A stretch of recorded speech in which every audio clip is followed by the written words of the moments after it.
Welcome back to my channel. In this video, I'm going to be doing a beginner's guide to using Filmora X. This is an editing software I've been using for over 3 years now. This tutorial is just going to cover the basics of using Filmora. If you've never edited a video before and are looking to get into video editing, it's intuitive and it's very easy to learn. I use Filmora to edit all my videos, and I even used it to edit my feature-length film. So it's a very capable video editor that has the basic features that iMovie offers, but also has some more advanced features that you might see in Final Cut or Premiere or any of the high-end video editing softwares. You can purchase Filmora for a one-time fee of, I believe it's $75, which is great if you're not looking to spend a lot of money on a video editing software. So with all that out of the way, let's get started right now. This is what Filmora looks like when you open it up and start a new project. One thing to note is you can also change the background. If you like the dark mode, you can go into File, Preferences, and change the appearance to light mode and change it back. I'm going to change it back to dark, but that's a good thing to know. So I'm going to be going over each of these tabs here on the top, talk about the video and audio tracks, and then your folders and your view panel right here. So the first important thing to know is your video and audio tracks. On the top here is your video track, and at the bottom is your audio. So the first step is to import your footage, whatever you're working with. You can double click here or click import right here. It gives you an option to import media files, a folder from your camera if you have footage on your phone. So here's my imported footage now. It's going to show up in this folder. So this is in the project media folder, which means this footage is only going to be in the folder for this specific project. If you're going to be using footage for a different project or using it for multiple projects in the future, I suggest starting a new folder within the shared media tab, which if you go to shared media, you can add a new folder by clicking this button, and you can add as many folders as you'd like. This is your media panel. This is where all your video and audio files are going to go. You can sort them by using this sort by there's name, duration, type, date created. You can also view it by different size thumbnails, and if you are looking for just audio files or just video files, you can click this button right here, filter by file type, and then sort it through video, image, or audio.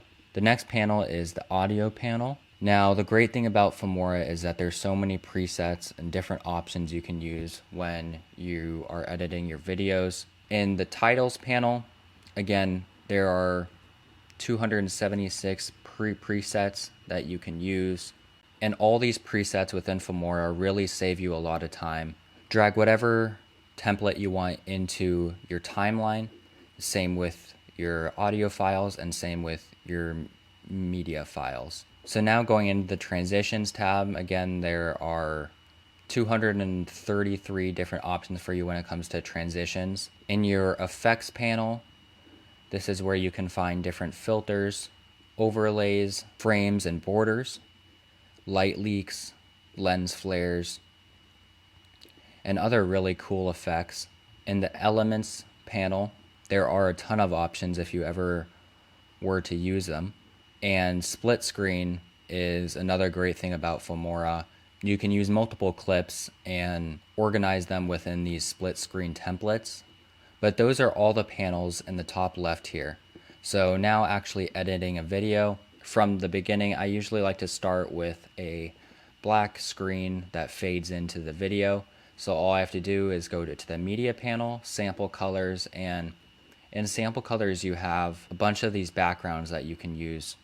So I'm going to use a black screen here and drag that into my timeline, as you can see, and then it shows up in the timeline. So this is the video track right here, and this brings us to in and out points. Now, in and out points are so important when saving time when you're editing. So whatever video or audio you're using, in and out points are basically your start point and your end point when dragging into the timeline. So instead of dragging the whole file in here and then editing within the timeline, it's much faster to use in and out points. Basically all you have to do is click I on your keyboard for your in point, and as you can see, it creates a little marker here, and you can click your space bar to play the video, and you can click O for your out point. So now you have a segment of the video that you can drag into the timeline. So I want my actual in and out points to be about right there. So once you have this segment, all you have to do is drag that video into your timeline, and you just have that portion. Now same with your audio. If I was to use any of these audio tracks, you can use in and out points with that as well. So if I was to drag this music into the timeline, just drag it underneath into the audio track. So as you can tell, it's super easy to add your video and audio to your timeline. So you're not limited to one video or one audio track. You can layer as many videos as you want on top of your first one, but whatever is on top is the one that's going to play.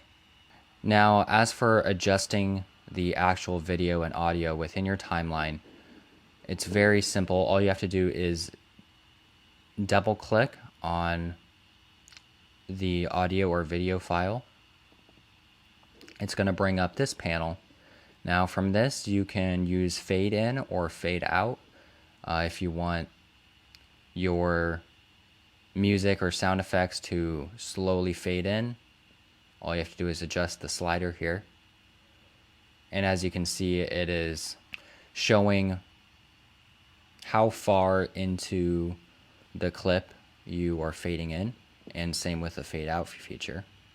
You have different options here like pitch, your equalizer, there is a denoise option, and this is a really cool feature that Filmora added where you can lower the volume of other clips. You can also adjust the audio levels within this panel by using the slider on the left here. As for the video, when you double click on a video track, it's going to bring you to video, color, and animation. In your color panel, this is where you can do your color correction, go to advanced, and again there's presets for the color too, and you can use any of these filters.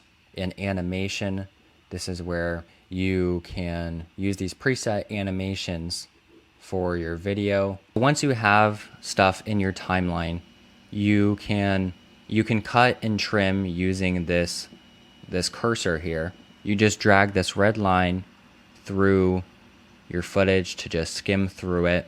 An important tool is over here on the right side, and this is going to minimize or maximize your timeline. So if you minimize it, it's going to pretty much zoom all the way out, and if you maximize it, it's going to zoom all the way in. So like I was saying, if you're dragging through and you want to extend a clip or maybe shorten it, all you have to do is click on the video. If you move your cursor to either the end or the beginning of a clip, you're going to see two arrows show up, one pointing in either direction. That's giving you the option to either extend it, make the clip longer, or you can shorten it by simply moving your cursor. And if you'd like to cut out a section altogether, all you have to do is drag to where you want to cut and click the scissor icon, and it says click to split. So what that is going to do is cut your footage into two pieces, and now this one is highlighted so you can delete it. Another side note is that you're only going to be working on what you have highlighted. So what I mean by that is, because this clip is highlighted, that's what I'm going to be trimming or splitting. But if I have the audio highlighted, it's only going to split the audio. If you like to split the video and audio simultaneously, all you have to do is click off of it and you don't have anything highlighted, and click the scissors, and it's going to split both the video and the audio.